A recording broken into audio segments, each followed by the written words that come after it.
Welcome to the Templar stronghold of Tomar in Portugal, and behind me there you can see the fortress that the Templars once defended against many enemies. Tomar in central Portugal is dominated by an 800-year-old Templar fortress, and everything in Tomar is Templar themed. The pharmacy, shops, restaurants, even the pavement, and gift shops, of course. Above the main square, you can see the Templar castle, while below is a statue of the first Templar Grand Master of Portugal, Gualdim Paige, a national hero. Now we'll go up to the castle that witnessed so many battles against the Moors.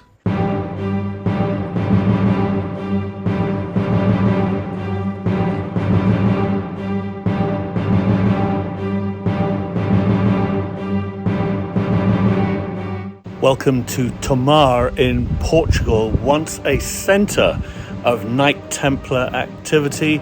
Today, a major tourist attraction, of course, but I'm going to be your guide around this incredible castle and former convent.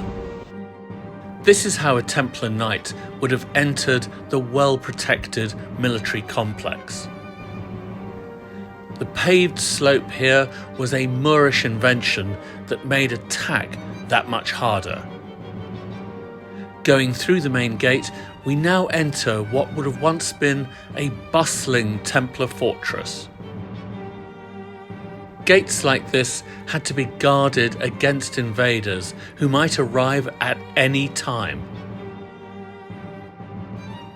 To make sense of this place, what you have to realise is there's essentially a 12th century Templar church attached to a 16th century convent, which was built for the new Order of Christ.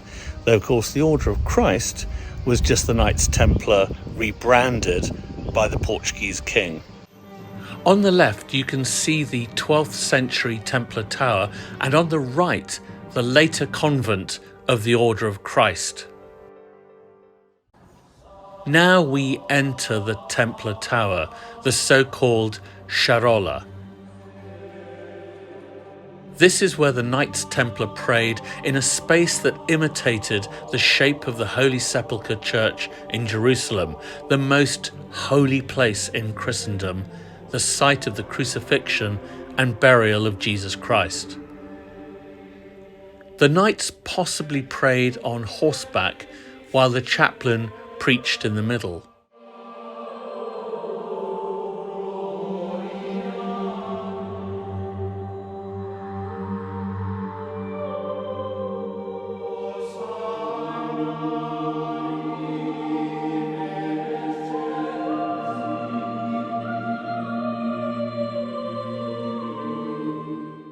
The knights were always ready to charge out at a moment's notice to do battle.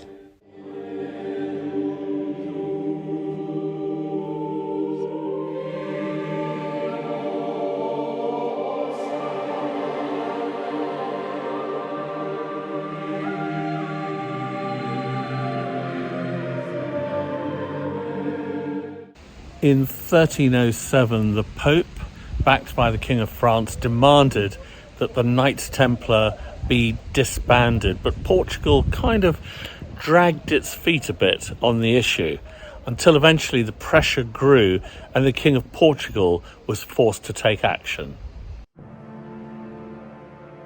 Tomar had been the headquarters of the Templars in Portugal for 200 years, but now the King of Portugal rebranded the Knights Templar as the Order of Christ, thus avoiding the need to imprison, torture, and execute the knights as the Pope was demanding.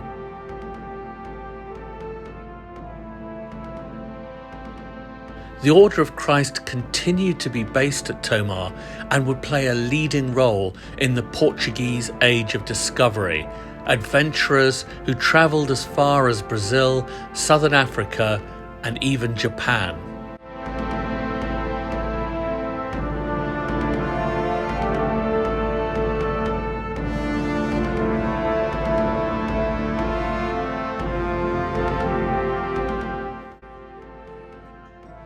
This is the famous window at Tomar, created in the 16th century in the Manueline style. It looks like something out of Pirates of the Caribbean. For centuries, visitors have been dazzled by the splendour of this place and its sense of mystery and loss.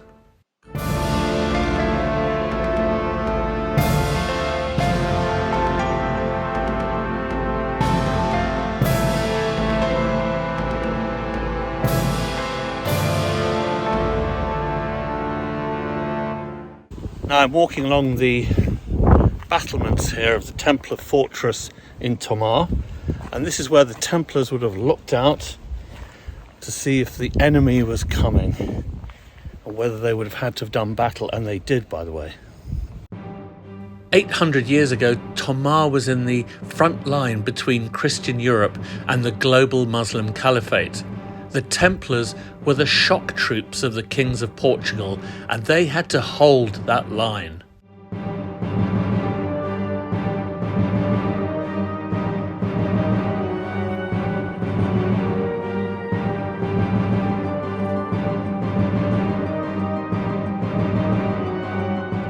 In the year 1190, a caliph called Al-Mansur attempted to take Tomar with thousands of soldiers to avenge the death of his father at the hands of the Crusaders, but he failed.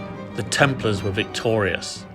So I'm here on top of the Templar fortifications at Tomar, and the walls are surprisingly intact, and it's from here that the Templars would have looked out for an oncoming enemy. For example, the Emir of Morocco, who brought a huge army here to Tomar and did battle with the Templars and their master of the time, Gualdim Paige.